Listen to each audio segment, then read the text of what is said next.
53 বছর ধরে সেটা প্রতিষ্ঠিত হয়নি, বরং সাংবিধানিকভাবেই একটা ফ্যাসিবাদী শাসন এই দেশে 72 সাল থেকে চেপে বসেছিল।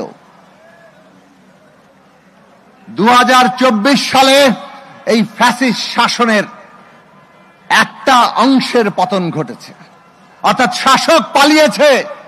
গণবিদ্রোহে, অভ্যুত্থানে, বিপ্লবে এই শাসককে পালাতে বাধ্য করা হয়েছে।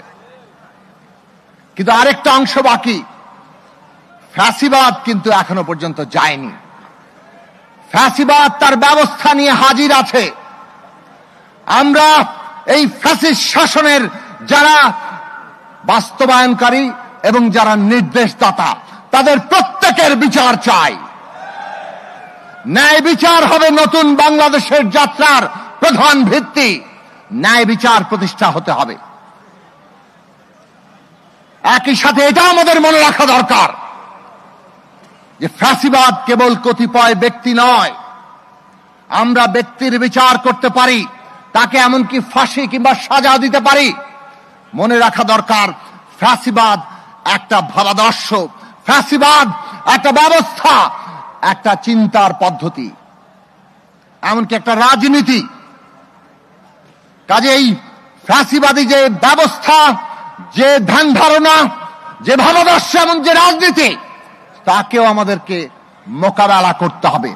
তার বিপরীতে গণতান্ত্রিক জায়গা দাঁড়াতে হবে। একটা দলের ফ্যাসিবাদ সেটা অপসারিত হয়ে আর কোন ফ্যাসিবাদ যাতে কায়েম না হয়। যদি সেটা হয় তাহলে ওই 71 সালের মতো কিংবা 47 সালের মতো যেভাবে জন আকাঙ্ক্ষা ব্যাহত হয়েছে, 24-এর পরে আবারও ব্যাহত হবে।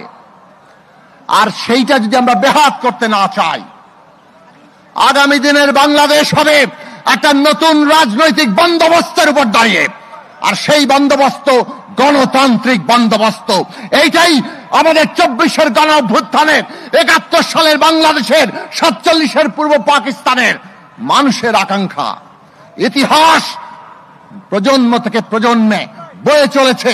আমরা সেই ইতিহাসকে ধারণ করতে পারবো কিনা, এটাই আগামী দিনের বাংলাদেশের ভবিষ্যৎকে রচনা করবে। আর সেই ভবিষ্যৎ যদি রচনা করতে চাই, আজকে বাংলাদেশে 3টি বিষয় খুব গুরুত্বপূর্ণ।